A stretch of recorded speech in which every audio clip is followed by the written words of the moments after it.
नमस्कार। सुबह 11 बजे आज तक में आपका स्वागत है। मैं हूं लुपिन। आज हम आपको अपने ताऊजी से मिलवाना चाहेंगे और उनसे हम बातचीत करेंगे कि वह मर्चेंट नेवी में कितना कार्यभार उन्होंने संभाल रखा है और वह मर्चेंट नेवी में अब क्या कर रहे हैं। आज हमारी किस्मत है कि वो आज हमारे घर पर पधारे हुए हैं और ये हमारा भाग्य है कि हम उनसे बातचीत कर कर उनकी कार्यशैली में उनके बारे में जानने का हमें मौका मिला है। और अब हम आपको उनके मुख से ही आपको सुनवाएंगे कि अब वो क्या कर रहे हैं मर्चेंट नेवी में। श्री सतपाल सैनी जी। धन्यवाद बेटे, आपने ये पूछा कि मैं मर्चेंट नेवी में क्या कर रहा हूँ। ये तो एकदम बताना थोड़ा मुश्किल रहेगा। मैं आपको संक्षिप्त में बताना चाहता हूँ कि सबसे पहले मैं इंडियन नेवी में ज्वाइन किया था 1967 में। उसके बाद में वहाँ 15 साल नौकरी करने के बाद मैं रिटायर हो गया एज ए इलेक्ट्रॉनिक इंजीनियर। और 1985 में मैंने मर्चेंट नेवी में as a electronic officer join किया। और उसी बीच उसी तरह का शिप जो मर्चेंट शिप से थोड़ा अलग होता है, जिसको हम डाइविंग वेसल कहते हैं, उसमें मैंने ज्वाइन किया। डाइविंग वेसल का हिंदी में मीनिंग होता है गोताखोर। और एट प्रेजेंट मैं उसी डाइविंग वेसल में काम करता हूं और लगभग मुझे 25 साल हो गए हैं। मेरा जो कार्य शैली है वो एक एज ए इलेक्ट्रॉनिक टेक्नीशियन की शैली है।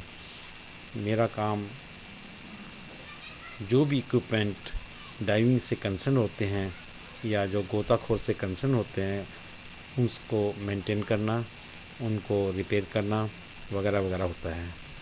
जैसे कोई डाइवर्स पानी में नीचे जाता है तो वो अपने साथ कुछ इक्विपमेंट लेके जाता है, जैसे वीडियो कैमरा, लाइट्स, कम्युनिकेशंस और gas, oxygen with helium etcetera. उनका जो इक्विपमेंट होता है उन्हें मेंटेन किया जाता है, उनकी देखभाल की जाती है। ये ही मेरा मेन काम है। इसके साथ साथ में मेरा दूसरा काम जहाज़ का जो कंप्यूटर्स होते हैं जिससे हम जहाज़ की पोजीशन मार्क करते हैं, उसको भी देखभाल करना मेरा काम होता है। और हमारा जो शिप होता है उसको हम डाइविंग वेसल कम डीपी वेसल कहते हैं। इस डीपी वेसल का मतलब होता है कि जहाज़ की पोजीशन को मेंटेन करना, एक जगह रह के जहाज़ की पोजीशन को हम मेंटेन करते हैं।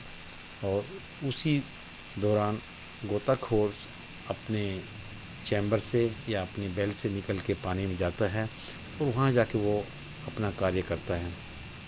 और ये जो कार्य होता है इसको हम डाइविंग सिस्टम बोलते हैं।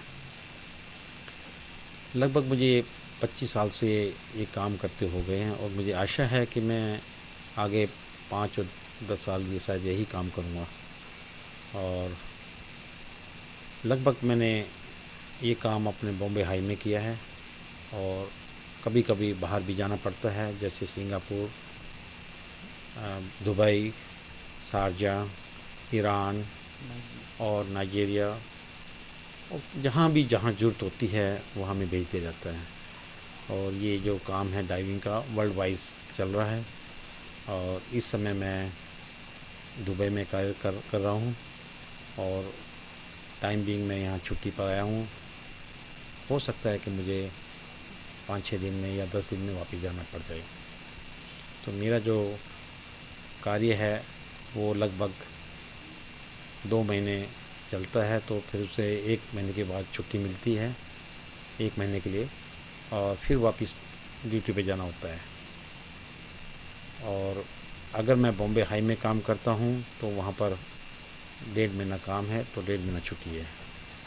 हम कहते हैं कि उसे 6 वीक ऑन 6 वीक ऑफ। और बॉम्बे से हमें बाई चौपर भेज दिया जाता है और बाई चौपर ही हमें वहाँ वापस आते हैं। और जैसे कहीं बाहर जाना होता है तो वो कंपनी के ऊपर डिपेंड करता है कि वो हमें कहाँ भेजती है, तो सब बाई एयर का प्रोग्राम होता है। और ये फील्ड ऐसा फील्ड है जो कि बहुत ही रिस्पॉन्सिबिलिटी प्लस साहस का कार्य जिसको हम कह सकते हैं, क्योंकि एक ड्राइवर, एक गोताखोर जब पानी में जाता है तो वो एक प्रकार से दूसरी दुनिया से कट ऑफ हो जाता है और उसकी ज़िंदगी एक पायलट की तरह होती है। उसको हर काम बहुत सोच समझ के करना पड़ता है और उसके साथ साथ हमें भी अपना कार्य सोच समझ के और ध्यानपूर्वक करना पड़ता है।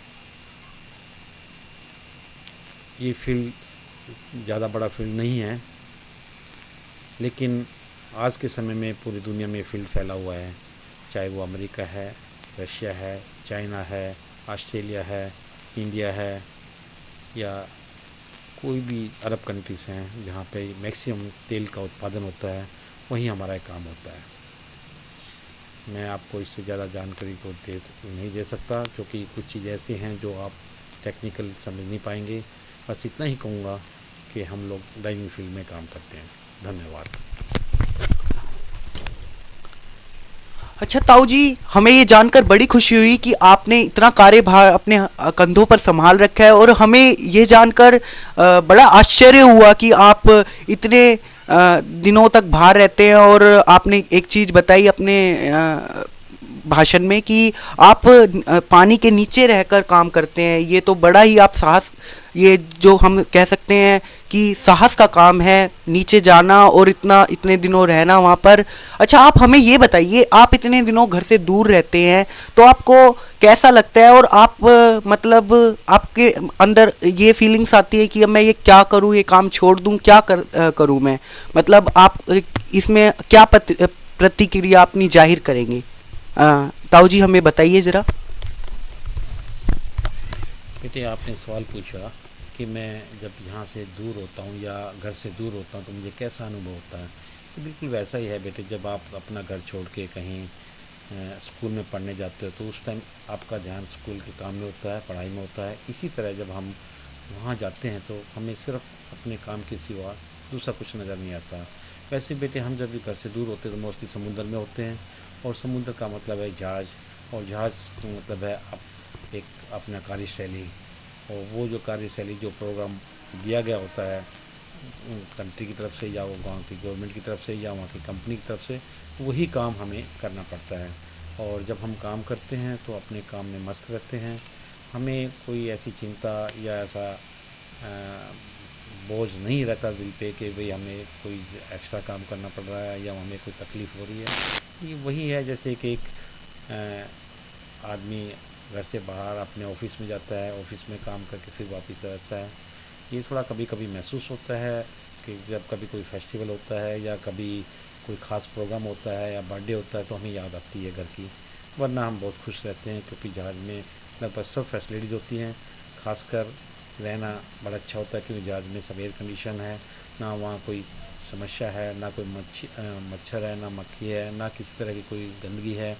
और सबसे अच्छी खुशी बात यह है कि खाना काफ़ी अच्छा स्टैंडर्ड का होता है, जिससे हमें कभी किसी चीज़ की कमी महसूस नहीं होती है। बाकी टाइम टू टाइम वहाँ दूसरी फैसिलिटीज़ होती हैं, जैसे कि वीडियो है, टीवी है और दूसरे इंडोर गेम्स भी होते हैं। तो हमारा टाइम बहुत ही अच्छा पास होता है। हमें कभी महसूस नहीं होता ज़्यादा कि हम दूर हैं घर से। और सबसे अच्छी बात यह है कि आज के युग में कि एक टेलीफ़ोन ऐसी सुविधा है कि जब चाहें, जहाँ चाहें, अपने घर वालों से, दोस्तों से या जिससे भी आप चाहें कांटेक्ट कर सकते हैं। तो हमें ऐसा लगता है कि जैसे हम अपने घर से नहीं बैठे हुए काम कर रहे हैं। और मुझे आशा है कि आपको मेरी कार्यशैली का जवाब मिल गया होगा, और इसके लिए धन्यवाद। अच्छा ताऊ जी, आप हमें ये बताइए कि आपने अपने जैसे भाइयों के लिए बहुत कुछ किया है, और मैं मानता हूँ कि ऐसा कोई पर्सन जो मतलब कोई आदमी अगर इतना कुछ कर दे तो मतलब इतना सहानुभूति हो जाती है उनके साथ। तो हमें आप ये बताइए कि आप जब अपने भाइयों के लिए कार्य करते हैं तो आपको कैसा फील होता है, और आप हमें ये बताइए कि मैं भी ये मानता हूँ कि आप अपने भाइयों के लिए करते हैं और मुझे भी अच्छा फील होता है और सबको अच्छा फील होता है, तो आपको क्या फीलिंग्स आती है, मतलब आप अपने भाइयों के लिए क्या कर देना चाहते हैं, और कुछ प्रकट कीजिए इस पे प्रतिक्रिया दीजिए हमें। देखिए, आपने सवाल पूछा कि आप भाइयों के प्रति क्या ख्याल रखते हो और कैसे अनुभव करते हो। सबसे बड़ी बात यह है कि दुनिया के अंदर सबसे बड़ी चीज़ है भगवान का प्यार।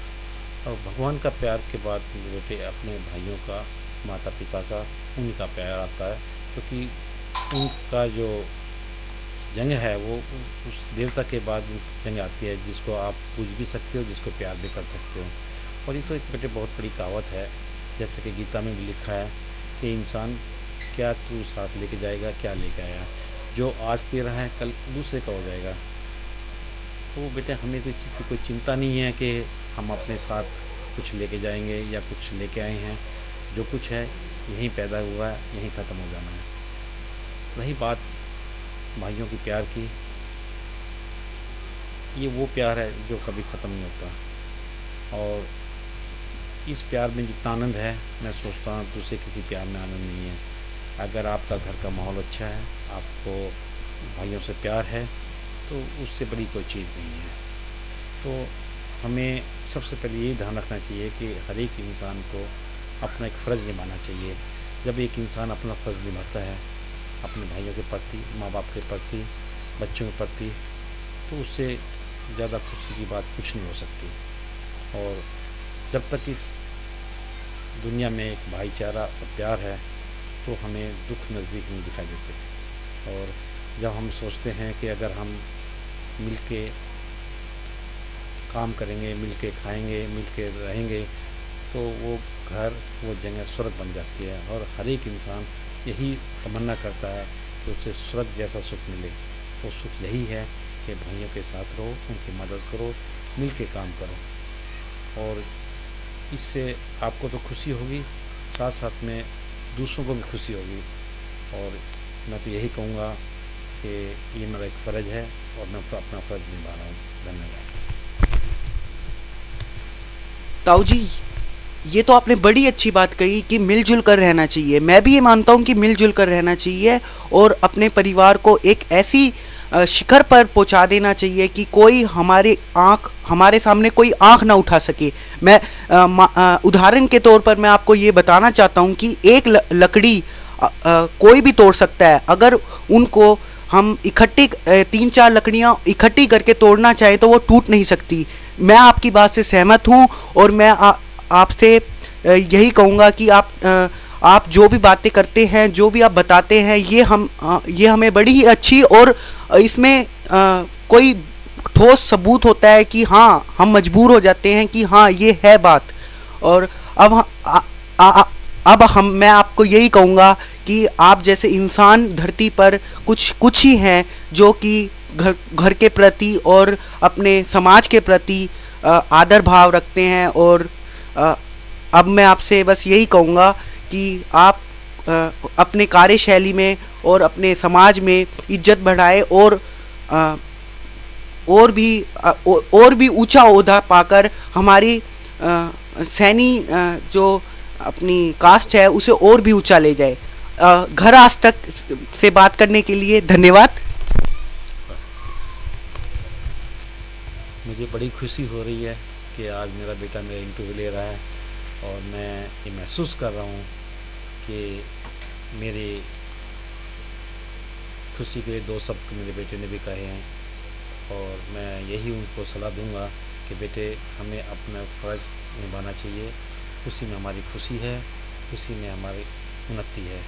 जब हम मिल के रहेंगे तो बेटे ये सच है कि हम दुनिया की जो चीज़ चाहें वो हासिल कर सकते हैं और जितनी उन्नति चाहें उतनी कर सकते हैं। और यही चीज़ एक देश के लिए काम आती है। अगर हम देशवासी एक हैं तो हम सबसे महान हैं। अगर हम एक नहीं हैं तो देश दुखी रहता है, उस देश के इंसान भी दुखी रहते हैं। तो मैं सबको यही सलाह दूंगा, सबसे यही प्रार्थना करूंगा कि मिल के रहो और इस देश, अपने घर का नाम करो, अपने समाज का नाम करो, अपने देश का नाम ऊंचा करो।